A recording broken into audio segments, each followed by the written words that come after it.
Alors, outil primordial du marcheur, j'ai nommé les chaussures de marche.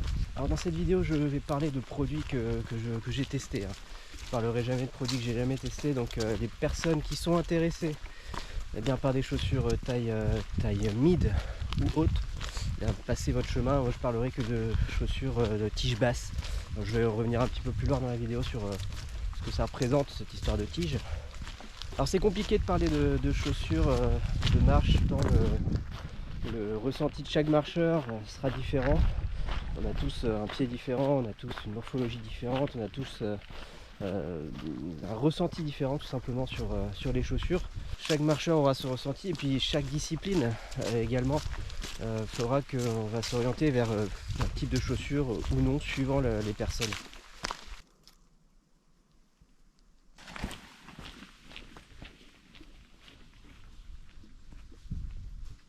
Alors l'offre de chaussures de marche est vraiment énorme sur le marché. On a tout type de chaussures, tout type de marques également qui proposent des modèles qui vont permettre d'accéder à cette discipline. Alors je vais aborder ici mon retour d'expérience sur 3 années de marche à peu près, plus ou moins régulièrement. C'est vrai que j'ai essayé d'être le plus régulier avec l'histoire du Covid, ça a été compliqué. Voilà, après la vie perso fait que voilà, on n'a pas toujours le temps non plus d'être très régulier. J'ai été très régulier pendant une année, une grosse année. Et là c'est vrai que ce retour d'expérience, je le fais avec 3 années de recul, avec une démarche toujours de chercher le modèle le plus adapté à mes besoins. Alors il y a évidemment plusieurs paramètres à prendre en compte dans votre choix de chaussures. Alors ça dépendra évidemment du type de marche. Je l'ai abordé rapidement dans ma vidéo sur la marche, si vous ne l'avez pas vu, allez-y. Si vous faites de la marche rapide, la marche balade, la marche rando, évidemment que les modèles vont dépendre de ça. Alors un truc que je déconseille fortement, c'est d'aller marcher avec vos chaussures de running. Je l'ai fait 1 ou 2 fois, je m'étais détruit les genoux. C'est vraiment pas adapté, il n'y a aucun maintien du pied. Donc voilà, il faut prendre en compte ce paramètre. Il faut penser à investir dans des chaussures pour marcher. Ça n'a rien à voir avec des chaussures de running par exemple. Le type de terrain également. Le type de terrain fera que vous allez plus vous orienter vers tel ou tel modèle. Si vous savez qu'au quotidien vous faites des chemins, on va dire classiques, chemin de terre ou même un peu de bitume, vous n'allez pas prendre des chaussures de haute montagne faites pour aller dans les pierriers, etc. Il va de soi. La durée des sorties évidemment va aussi conditionner vos chaussures. Si vous prenez des modèles d'entrée de gamme, vous n'allez pas pouvoir faire des sorties, je dirais, plus d'1h30 quoi. Ce sera un gros maximum. Et encore, surtout au début, vous allez, je vous dis, votre corps va changer, vos pieds vont attraper les ampoules, ce genre de choses. Du coup, ça va être compliqué. Donc oui, la durée des sorties va aussi influer sur votre choix. D'éventuelles pathologies également. Si vous savez que vous avez des problèmes aux chevilles, aux genoux, au dos, va falloir prendre des modèles en conséquence. Alors moi je suis pas médecin, donc je suis pas là pour non plus vous donner des conseils là-dessus, c'est compliqué. À vous de voir, à vous de consulter. Si vous sentez que vous avez une faiblesse, va falloir consulter, voir un médecin. Puis également le budget, on va voir qu'on va passer du modèle d'entrée de gamme à 20-30 euros, un peu plus peut-être, jusqu'à plus de 200 euros pour certains modèles de chaussures. Donc le budget va aussi être important dans votre choix. Moi, durant ces 3 années, moi je suis passé d'une chaussure à une soixantaine d'euros à plus de 200 euros. Bon, j'ai pu me faire une idée de ce que ça représentait d'investir ou non dans des chaussures.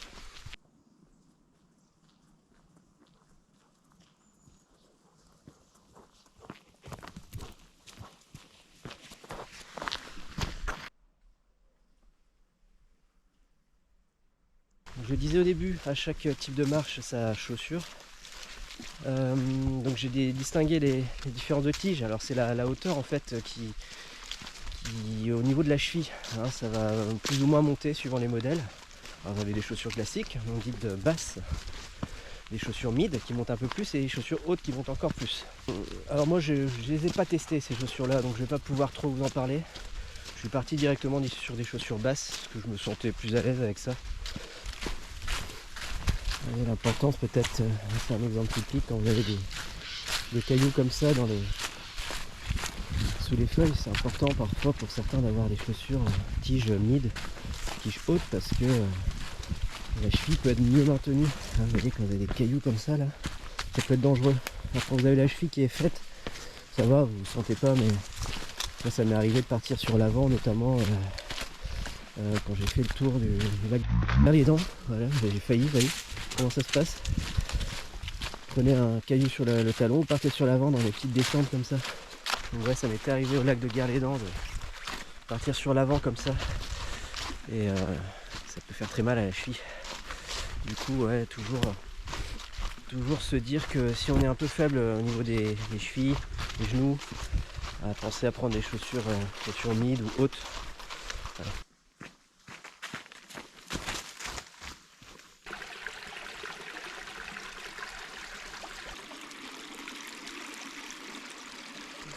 Et pareil, sur ce type de passage, vous avez l'humidité, vous avez de l'eau. Les gens qui sont un peu faibles au niveau des chevilles, clairement, prenez des chaussures tige mid ou haute.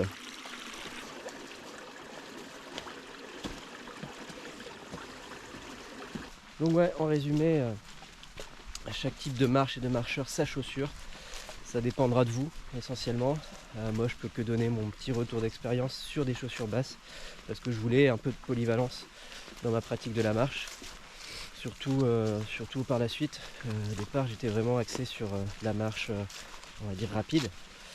Et après j'ai commencé à allonger les sorties et chercher tout de même cette polyvalence, pouvoir rester rapide dans mes sorties même s'il y avait un peu plus de kilomètres. Donc voilà, ce sera à vous de voir, suivant vos types de sorties. Et il faudra prendre en compte ce paramètre qui est important.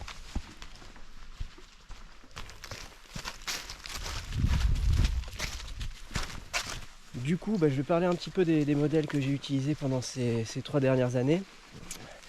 Alors comme tout bon débutant qui se respecte, je suis passé chez la grande enseigne que tout le monde connaît. J'ai nommé Decathlon. Très sympa d'aller chez Decathlon au tout début, vous avez vraiment des rayons qui sont bien pensés. Les modèles seront classés suivant le type de sortie, la durée des sorties que vous faites. Donc ce qui est intéressant, puisque voilà, je vous en ai parlé juste avant, les modèles vont varier du tout au tout. Et donc j'ai commencé avec la chaussure de marche classique, pas pour de la marche rapide, la chaussure de marche on va dire quotidienne, pas plus d'une heure, 1h15 de sortie. C'est la MH500 de Decathlon. Alors c'est une chaussure qui est finalement relativement polyvalente. Elle convient même pour une marche dynamique. Il faut savoir que j'ai commencé au départ avec un petit rythme. Forcément le pied se fait, les jambes sont pas au top. Donc le petit chemin que je faisais au début, c'était déjà pas mal pour moi. Il y avait à peu près 7,5-8 km que je faisais le plus régulièrement possible, presque tous les jours à un moment donné. Et donc j'ai fini par aller sur une marche dynamique et ça m'a permis avec ces chaussures là de rentrer dans cette marche dynamique. Alors c'est pas adapté, j'ai fait énormément d'ampoules avec au début. Alors c'était peut-être dû aussi à la semelle, savoir que les semelles sont assez bas de gamme sur ces chaussures là, sur beaucoup d'autres marques d'ailleurs. Et donc je dirais une bonne chaussure d'entrée de gamme. J'ai pas été déçu de ce modèle, même pour résistance à l'eau correcte. Alors après on va en reparler, il y a une membrane qui s'appelle la membrane Gore-Tex qui permet normalement d'éviter d'avoir trop d'eau dans sa chaussure. C'est pas vrai, c'est pas possible. Vous prenez un bon grain. Les dernières chaussures que j'ai, les Ultra Raptor de chez La Sportiva Gore-Tex, j'ai pris un gros grain à Crozon. Celle-là on la prend, on la prend bien celle-là comme il faut. Putain. Je vais me casser la gueule avec les rochers, ça glisse ça. En 1 minute 30 elles étaient pleines d'eau, donc ouais, inutile de prendre des chaussures Gore-Tex selon moi. Seul avantage que je leur trouve ces membranes Gore-Tex, c'est quand vous avez de la rosée du matin sur de l'herbe. Ça vous protège totalement et vous pouvez filer après sans avoir les pieds mouillés dès le matin quand vous partez d'un bivouac. Et donc ouais, bonne chaussure d'entrée de gamme. Seul bémol, donc l'usure interne du tissu. Donc j'imagine que c'est dû au fait du rythme que j'imposais à la chaussure. ça a dû un peu fragiliser les fibres, donc c'est pas fait pour ça. Et donc usure du tissu et puis de la semelle qui n'a pas tenu très longtemps non plus. Voilà, j'étais un peu déçu, mais pour le prix, je crois que c'était 65 €, 70 €, quelque chose comme ça. Pour le prix, c'est tout à fait correct, hein. On peut très bien se débrouiller avec ça au tout début. Par la suite, je suis passé sur une chaussure un peu plus haut de gamme, on va dire, avec une marque plus réputée, Salomon, les XA Pro 3D V8, qui n'était pas Gore-Tex celle-là, avec un système de Quick Lace. Alors c'est la pire chaussure que j'ai utilisée. J'ai dû faire 150-200 km avec, pas plus, parce qu'il y avait une usure totale de la semelle. Alors pourquoi, je ne sais pas. Alors je faisais peut-être un peu trop de parties goudronnées à ce moment-là, je faisais des sorties plus longues aussi, et les chaussures n'ont pas du tout encaissé la chose. Autre défaut énorme, c'était le système justement Quick Lace. Vous tirez sur la petite ficelle et ça vous serre l'ensemble du pied. Justement, c'est un problème parce que vous ne pouvez pas adapter votre serrage suivant les endroits du pied. Du coup, vous vous retrouvez saucissonné, et moi, à l'extrémité des doigts de pied, j'ai fini par être blessé, j'ai perdu un ongle, enfin bref, c'est catastrophique ces chaussures. Donc je les conseillerais pas, alors que Salomon, c'est en principe une marque plutôt très réputée dans le milieu du sport, de la randonnée en général. Pour un modèle en plus à 130 €, je crois, à l'époque, j'étais très déçu de ce modèle. Je les ai ramenés, je me suis fait rembourser, et ça s'est finalement bien passé, mais ouais, dommage. Alors suite à ce problème avec ces Salomon, ce problème de semelle, j'ai voulu quelque chose de solide au niveau de la semelle, et là je suis allé un peu dans l'extrême. J'ai pris les La Sportiva TX5 Gore-Tex avec une semelle là, Vibram. Alors le Vibram, qu'est-ce que c'est? Ah, lui est parti. Ah bah il est heureux. Ah lui il est heureux, hein, ouais.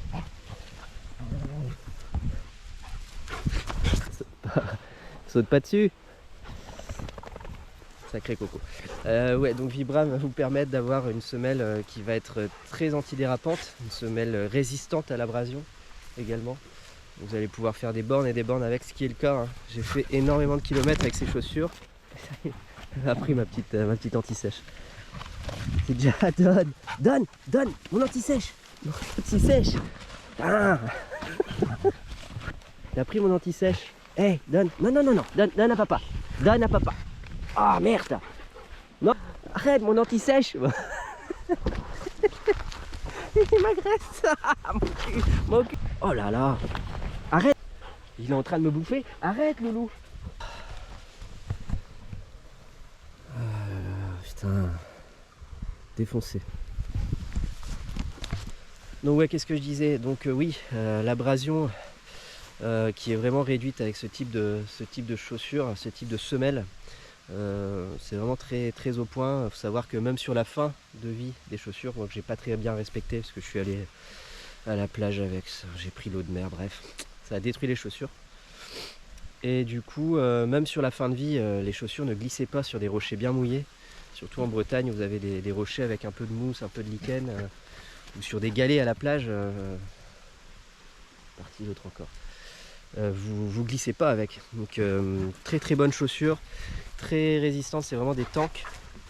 Que dire de plus? Ouais, bah là le Gore-Tex, à mon avis, il serait efficace parce qu'on est on n'est pas sur du tissu, hein, on est sur quelque chose de beaucoup plus solide. Le seul souci, c'est que c'est plus long à sécher, hein. Si vous prenez ce genre de chaussures, il va falloir du temps, il va falloir du soleil pour pouvoir les sécher. Donc bonne chaussure, très confortable, le confort extraordinaire. J'ai pas fait une seule ampoule avec ces chaussures. Alors elles sont pas adaptées à la marche dynamique, elles sont un peu trop dures, ouais, c'est un peu trop dur. Il faut partir sur quelque chose de plus léger. Par contre, si vous partez en montagne avec, sur des marches d'approche, et d'ailleurs elles sont faites pour ça, dans des pierriers, etc., c'est idéal. Vous n'allez pas vous tordre la cheville, vous n'allez rien faire avec ces chaussures, c'est vraiment solide. Je peux que conseiller ces chaussures qui valent dans les 200 €, c'est cher. Mais c'est l'excellente chaussure. Si jamais un jour je dois faire une grosse randonnée en montagne, c'est vers ce type de chaussures que j'irai les yeux fermés. Et puis donc il y a il y a un peu plus d'1 an et demi, je suis parti sur des chaussures de trail parce que je me suis dit que finalement c'était le bon compromis entre marche rapide, marche balade, marche rando. c'est le type de chaussures qu'il me faut et je suis parti sur la gamme Trail de chez Decathlon, les fameuses Evadic, les MT2, qui sont faites pour normalement du sol dur. Elles sont indiquées d'ailleurs sur la chaussure Hard Ground avec un drop de 8 mm. Alors le drop, qu'est-ce que c'est? Alors c'est une notion un peu particulière. Chaque modèle de chaussure, chaque marque va utiliser des drops différents suivant l'appréhension de chaque marcheur, chaque personne qui va pratiquer. Faut savoir que plus on se rapproche de 0 mm, plus on se rapproche d'une marche naturelle dite sans chaussures. Alors il est conseillé de se rapprocher vers une marche la plus naturelle possible. Maintenant ça peut entraîner des douleurs musculaires un peu plus importantes. À chacun de faire son expérience. Moi je suis sur du drop 8 mm, ça me va très bien. Possible que par la suite je descende sur une marque qui a ce type de drop. Je vais essayer, je pense, d'ici l'été. Je crois que c'est les Altra ou Alta, je sais plus, bref. Et donc ouais, je me tenterai bien un drop un peu plus faible pour voir un peu ce que ça donne. Et donc oui, les MT2, excellentes chaussures, très polyvalentes avec un bon maintien du pied. Vraiment pour le prix, hein, elles sont à 80 € je crois. Ouais, elles sont donc à 80 € avec une semelle pas terrible à l'intérieur que moi j'ai remplacée par les semelles de mes La Sportiva que j'avais pas utilisées. J'avais mis d'autres semelles dedans. Alors la semelle, ce sera aussi un paramètre à prendre en compte, hein, si vous avez des problèmes de genoux, des problèmes de pieds plats, etc. Allez voir un spécialiste. Moi j'ai pas fait. Il faudrait peut-être que je le fasse parce que j'ai tendance sur des longues sorties au bout d'un moment à avoir mal au genou gauche. Parce qu'il rentre un peu vers l'intérieur et du coup ça me gêne au bout d'un moment. Alors j'ai pris dernièrement des semelles, les Sidas avec maintien de la voûte plantaire en médium. Ça me va. Je les ai pas utilisées dernièrement depuis ma reprise là. Je les garde pour mes autres chaussures. Je vais les réutiliser, je pense, pour voir un petit peu s'il y a une grosse différence quand je ferai des sorties un peu plus conséquentes. Et donc pour revenir au MT2, donc ouais, avec une footbox, donc c'est l'endroit où vous avez vos doigts de pied qui est large et du coup ça permet de bien respirer et d'avoir j'ai envie de dire une aisance et pas de frottement, hein. Vous n'avez pas de frottement quand vous marchez, pas de frottement quand vous descendez, quand vous êtes dans des descentes. Donc vous avez de la place au niveau des doigts de pied et c'est un des critères qui est important pour moi désormais. Je me suis rendu compte que les chaussures qui étaient un peu trop serrées dans le bout, là, ça m'embêtait, ça me gênait au niveau des ongles, même en prenant une demi-pointure, voire une pointure au-dessus. Alors, sachez que quand vous prenez une chaussure de marche, pensez à prendre toujours plus grand, quitte à serrer un peu plus la ceinture. Quitte à serrer un peu plus la chaussure, prenez plus grand. Hein, vous aurez de la liberté au niveau des doigts de pied, vous n'aurez pas de problème au niveau des ongles, notamment.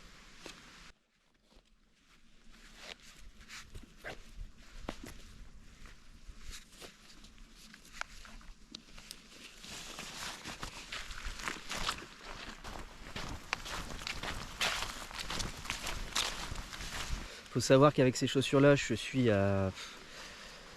Sur les petites vidéos que je vous mets là, j'étais à 500 km, j'ai fait 100 km de plus avec, alors c'est génial, hein, c'était encore utilisable. Alors évidemment le confort au bout d'un moment se fait moindre, hein, on a moins d'amorti sur certains cailloux, certaines pierres, donc il était temps que je change, j'en ai pris d'autres, j'ai pris un autre modèle. Voilà, c'est vraiment génial, c'est je pense la chaussure qui m'a satisfait le plus dernièrement avec un rapport qualité-prix au top, hein, 80 € pour des chaussures avec lesquelles vous faites 600 km, c'est quand même pas mal. Et puis l'été dernier j'ai voulu partir sur un modèle un peu plus haut de gamme pour voir un petit peu le confort notamment. Parce que j'avais remarqué qu'avec les MT2 j'avais fait une sortie plus de 30 km et j'avais une grosse fatigue, j'étais très fatigué en arrivant le premier jour et d'ailleurs j'étais sorti du chemin, hein, j'avais demandé qu'on vienne me chercher, j'avais plus de hanches, j'avais plus de genoux, j'étais claqué. Alors peut-être que j'en avais fait trop, j'étais à plus de 38 km je crois sur cette journée là. Et j'avais peut-être pas suffisamment le physique et l'expérience à ce moment là pour bien me gérer et j'étais allé trop vite. Du coup ouais, j'étais sorti et je sais pas si c'est pas dû aussi aux chaussures qui peut-être sur des grandes sorties, les MT2 fatiguent le corps plus que celles que j'ai pris donc l'été dernier, les Ultra Raptor de chez La Sportiva toujours. Alors comme sur les TX5 le confort exceptionnel, hein, confort exceptionnel de ces chaussures. Seul bémol, je pense qu'il y aura une usure un peu trop rapide de la semelle, on n'est pas sur du Vibram pour le coup. On est sur la friction, je crois que c'est la norme qu'ils utilisent sur leurs semelles, sur les Ultra Raptor, donc Gore-Tex. Et donc l'usure à mon avis va être un peu rapide, c'est pour ça que je les utilise pas au quotidien. Je les utiliserai sur des sorties comme ça, type rando bivouac, un peu plus long, parce que la rando que j'avais fait, les 2 randos que j'ai fait avec, que ce soit le tour, un petit tour dans les monts d'Arrée de 60 km et 60 km également à Crozon, avec ces chaussures là, franchement ça s'est bien passé, j'ai pas eu de problème de fatigue, j'ai pas eu d'ampoule. Seul souci, le seul bémol, c'est la footbox qui est pour moi un peu trop serrée à l'avant. Alors est-ce qu'il aurait pas fallu prendre une demi-taille au-dessus? C'est possible. Toujours est-il que ça reste un bon modèle. En tout cas, c'est un modèle que je pourrais reprendre, pas en version Gore-Tex, parce que comme je vous l'ai dit, ça ne marche pas, hein. Vous avez les pieds complètement trempés. Par contre, le point positif, c'est que sur le 2e jour à Crozon, j'ai fait 30 km ou 29 km, quelque chose comme ça, avec les pieds complètement mouillés. J'ai pas fait une ampoule. Alors je pense que c'est dû peut-être à la semelle, j'avais les semelles Sidas là, les fameuses, et les chaussures qui font que on n'attrape pas d'ampoule. Alors moi j'ai le pied fait depuis le temps. Si vous attrapez un gros grain comme ça, je pense qu'au tout début de votre marche, vous allez avoir les pieds qui vont faire des ampoules. Moi j'en ai pas eu. Alors en conclusion de cette vidéo, alors le choix des chaussures évidemment important. Il y a d'autres paramètres qui rentrent en compte, hein. Il y a les chaussettes aussi qui vont être importants, hein. Sachez qu'il vaut mieux utiliser les chaussettes avec lesquelles vous allez marcher pour tester les chaussures, parce que vous avez un ressenti différent suivant les chaussettes. Prenez des chaussettes on va dire techniques, hein. Vous avez des chaussettes en laine, notamment chez Decathlon, 25 € les 2 paires, excellentes. Je les ai testées dernièrement, elles sont parfaites. Alors ça coûte un peu d'argent, mais c'est important. Partez pas avec des petites chaussettes en coton là, vous trouvez dans le commerce là, ça c'est une erreur. La semelle aussi qu'il faudra prendre en compte suivant vos pathologies, hein. Une bonne semelle, je pense que c'est important. Ça c'est quelque chose que j'ai pas encore trop testé, mais je vais aller vers là, utiliser de bonnes semelles dans les chaussures. Et donc voilà, moi j'ai trouvé une certaine polyvalence avec les MT2. Chacun trouvera un peu midi à sa porte, hein. Comme je disais, chaque marcheur a sa vérité, son ressenti. Si vous faites que des balades pas très rapides, pas très longtemps tous les jours, prenez des chaussures pas très chères, genre les MH500, c'est très bien pour commencer. Changez quand même les semelles à l'intérieur, ça vaut pas grand chose. Si jamais vous sentez que vous avez les chevilles un peu faibles ou les genoux qui rentrent, allez, partez sur des chaussures à tige mid ou haute, hein. Il y a beaucoup de monde qui les utilise. Moi je vais pas aller vers là, à part si je vous dis je pars faire une grosse randonnée en montagne, peut-être que je m'orienterai vers ça, mais dans l'absolu moi j'ai besoin de cette polyvalence. Pouvoir avoir des chaussures qui me font du trajet, qui me tiennent le pied, mais qui me permettent aussi d'aller vite, enfin, le plus vite possible en tout cas au quotidien. Voilà, j'espère avoir été complet à peu près sur ce sujet des chaussures qui est très important. Je referai une vidéo sur les MT2 un peu plus spécifique. Voilà, moi comme j'ai dit au début, moi je fais que conseiller par rapport à mon expérience. Chaque marcheur vous donnera un ressenti différent sur tel ou tel modèle. J'espère que vous avez apprécié la vidéo. En tout cas, nous, on continue notre marche. Tu viens la Toule? Viens ici. Ah, il est parti dans les forêts. Et nous, on se retrouve où? Je ne sais pas. Quand? Je ne sais pas, toujours. Mais ce qui est sûr, c'est que on va continuer notre balade, mais en attendant, lève-toi et marche.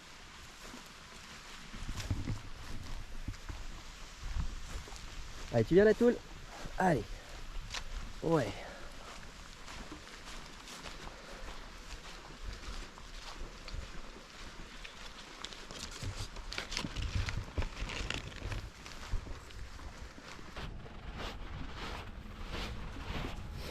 Alors, je parlais du terrain tout à l'heure, d'où l'importance du choix des chaussures. Ouais. Moi je fais beaucoup de terrains différents, beaucoup de parties bitumées, et là, ça m'arrive de faire un peu de sable comme ça, du chemin, des pierres, des feuilles, de la gadoue, bref. Du coup j'essaye d'avoir la chaussure la plus polyvalente possible, que ce soit en termes de pratique ou en termes de terrain, savoir avoir une chaussure qui puisse être, on va dire, à l'aise sur à peu près tous les terrains.